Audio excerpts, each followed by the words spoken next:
Hey there. Welcome to All Things Social Security. I'm Stephanie Joy.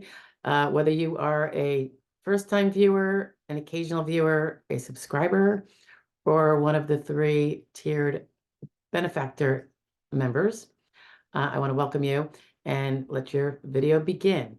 Remember, if you haven't checked out the memberships, it might be something up your alley because it gives you an opportunity for a little more Social Security disability attorney attention if you need it, but don't have representation and don't want to do a full-fledged consultation.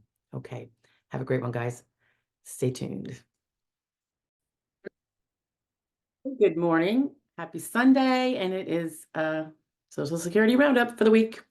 Here we go. Let's see. I'm scrolling here. All right, so this is the week of the 18th to the 23rd. Sound right? Yeah, yesterday was the 23rd. Okay, so on the 18th, we talked about inaccurate medical records and what you can do to request that your provider make the corrections if they're inaccurate.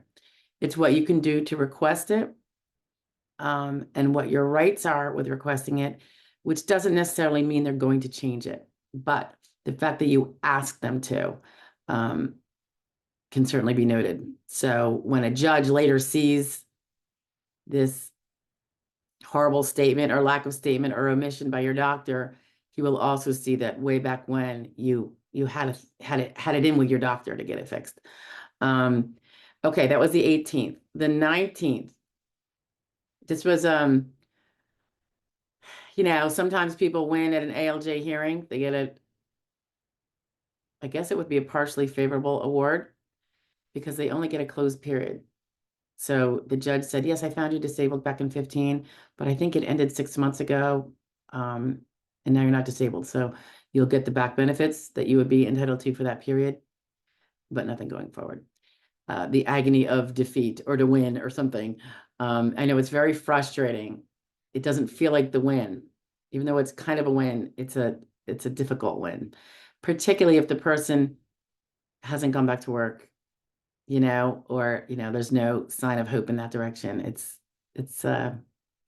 definitely a bittersweet type of thing, right? The person can usually always file again, but okay, the next day, which would be Wednesday, we went over Social Security ruling 18-3P, and it's about prescribed treatment and the repercussions of refusing prescribed treatment, and ways that you can refuse prescribed treatment under certain circumstances, and it won't necessarily be damaging in terms of, perpetuating your own disability.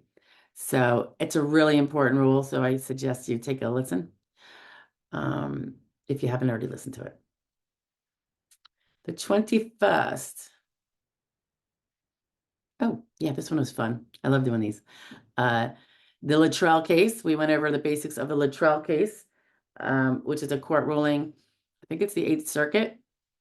And it discusses, and this is in our favor, guys, the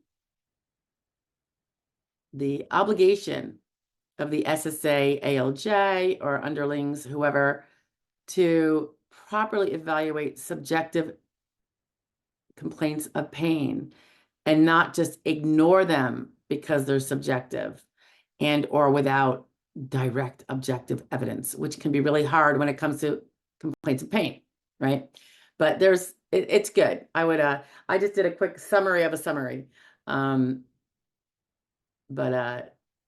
I don't know if I linked the case. If I didn't link the case, let me know and I'll try to find it and link it. What I'll do is I'll link the lawyer who summarizes these and shares them generously. I will link her LinkedIn page where she posted it. So you can go right to the source. She's really good. All right, Friday, fraud law review. This one was nuts. This was about the business owner in Missouri owning a big volleyball sand facility. Looks like a really cool place. He had been taking much of his dad's Social Security disability. His dad has since passed away, for his own use. It was really bad. And the father, there was testimony that there was cat food in his fridge that he would eat because he didn't have anything else in there. It's really bad. So I wanted to share that one. Was that Saturday? That was Friday. Of course it was Friday. Friday for Love Review. It's been a really busy week. Hearings next week, and just a lot of stuff going on. A lot of consultations. Those are always nice to get to meet new people. Okay, Saturday, big tip. This one is big. It sounds so puny. It's the caution you have to take when you send your own possessed miscellaneous medical records. You got one here, you got one there, to the SSA or the adjudicator if you're at the second, the second office there with the medical workup. You gotta have some caution with doing that because you're almost putting a cog in their wheel of plodding through the case, and part of that is requesting all the official records. Then they get this medical record from you and they're like, oh, halt the presses. She sent them. We don't have to do this. We don't want them to do that. So sometimes you just got to let their little motion go forward before you intervene. It's easier when you have an attorney or a non-attorney rep because we can see what records they already got. And if let's say they got Dr. Jones' record and this particular letter of Dr. Jones isn't in their thing for some reason, which it usually would be, you can then send it. It won't be duplicative, and you know that they don't have it, and it's not stopping them from ordering because they already ordered and got the records. Okay. All right. So that was Saturday. I don't know what this week is going to bring up, but I look forward to seeing you all. Have a good one. My little procedure from yesterday worked out just fine, and I'm feeling good. And it was just the last step of, something that happens to like 50% of people apparently. So all good. Thank you for your kind thoughts and messages. I appreciate. All right, guys. I'll talk to you later. Enjoy your Sunday.